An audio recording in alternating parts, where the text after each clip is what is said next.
This is a funeral in the small town of Joensuu in the far east of Finland. A funeral not for a friend, but for a company. Perlos, a plastics company which provided work for more than 2,000 people in the North Karelia region and which has now moved all of its production out of Finland to Asia. Perlos makes the plastic parts for Nokia mobile phones. When Nokia moved its manufacturing to Asia as a major supplier, Perlos decided to do the same. Mikko Juvonen, a production engineer, is one of the last employees to leave the company. As he meets his boss to hand back his keys and his staff badge, it's a pretty emotional moment.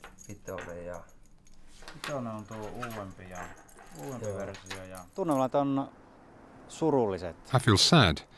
I've walked through this entrance for 9 years and 8 months. I'm feeling sad and nostalgic, and I'll miss my colleagues. This is a sparsely populated part of Finland close to the Russian border. Forestry is an important industry, but unemployment in the region is 15%, almost twice the national average. To lose Perlos is a major blow. This is a big problem for us. Perlos is the biggest private company in the region. This is the biggest downscaling in modern industrial history in Finland. But I see in this the possibilities for the seeds of new growth. The whole community, even the church, tried to help the workers and their families to deal with the initial shock. When we heard of the difficult situation at Perlos, a group of pastors and parish workers went to the factory to offer mental and spiritual support to those who wanted it.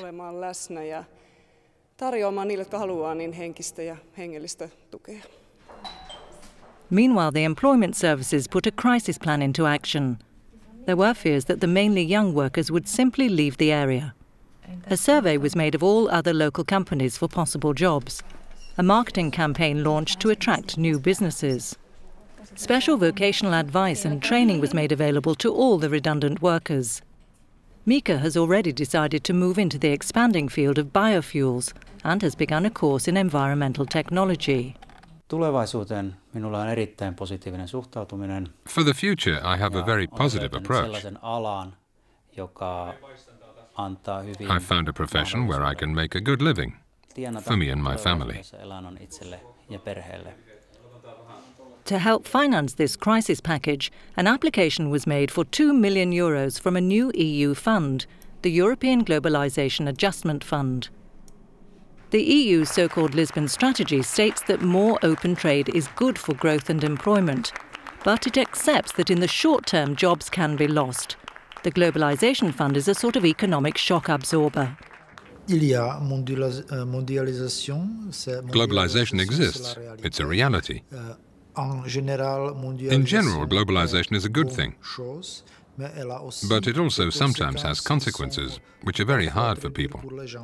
So, as a tool which can react to these consequences, we've created the Globalization Fund. Overall, the fund will provide up to €500 million a year for areas such as North Karelia, where a sector has lost more than 1,000 jobs because of changing global trade patterns. Globalization also brings advantages, but what's the most difficult is the speed of the changes. To be able to react to that and the problems that brings, the Globalization Fund will help greatly with that. The Globalization Fund helps to provide, over a 12-month period, personalised job search assistance, career guidance, outplacements, tailor-made training or advice on setting up a business. It's an initiative welcomed by trades unions in Europe, although they would like to see it extended even further.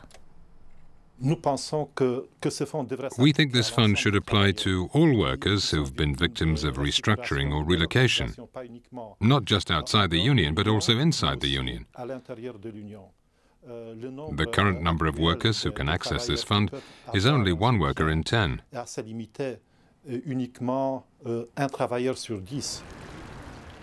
France is another country benefiting from the EU Globalisation Fund. Charleville-Mézières in the Ardennes region is the birthplace of the poet Rimbaud. But there's little poetry in the fact that more than 1 in 10 people here is without a job. an area which has already seen much of its heavy industry disappear. And overnight, this company, Tomé Génaud, which made parts for Peugeot cars, went into liquidation last November. Paolo Abis started work here when he was just 14 years old. We didn't believe it. At least I personally didn't believe it. I thought it was a joke. But after 3 days, we saw clearly that it was closed.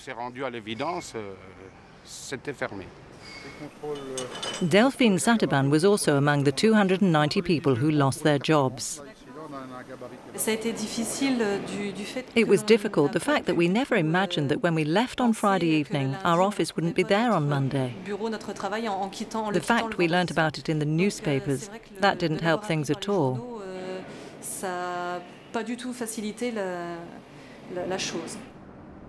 For a region already badly hit by the car industry sourcing its parts outside of Europe, this was the last straw. A hastily erected job centre became the base for an experimental job search programme. It gives each redundant employee a highly personalised service. Everyone signs what's called a contract of professional transition. It's a programme to be co-funded by the French government and Brussels. The European Globalisation Adjustment Fund allowed us to face up to this big influx of people. For a lot of people with relatively low qualifications, and in a sector of activity, I would say, where jobs are not being created, there needs to be a lot of retraining, at least a lot of hours. We needed funding for that, so in this sense it was very useful. Under this scheme, Delphine was able to do placements in areas as diverse as beautician and primary school teaching, with 80% of her old salary guaranteed for a year. But when a job came up back in the same sector as before, she took it.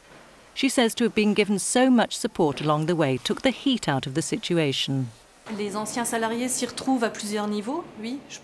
former employees, at all different levels, they feel less abandoned psychologically.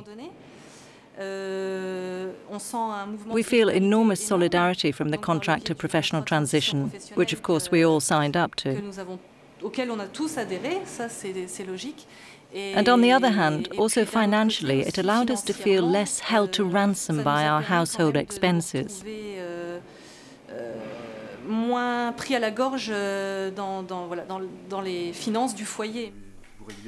As for Paolo, at 56, he's not ready for retirement yet. He's being retrained in industrial maintenance and is confident he will find work. When you leave school at 14 and a half, maths, physics, algebra, it's not that easy. And then there's all the new technology in factories, all the automation. I needed to boost my levels. So I found this training course and I took it. Now, out of the 267 people who started the employment scheme, almost half are now back in jobs. We already have satisfying results. Now the authorities are analysing hard the results of this investment.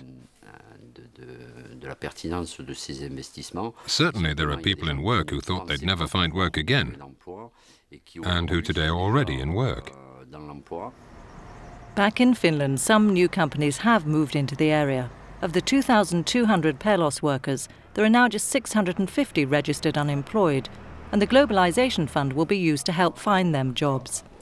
A group of former colleagues still meets up from time to time. They say it's still early days, but on the whole they're feeling positive about their future.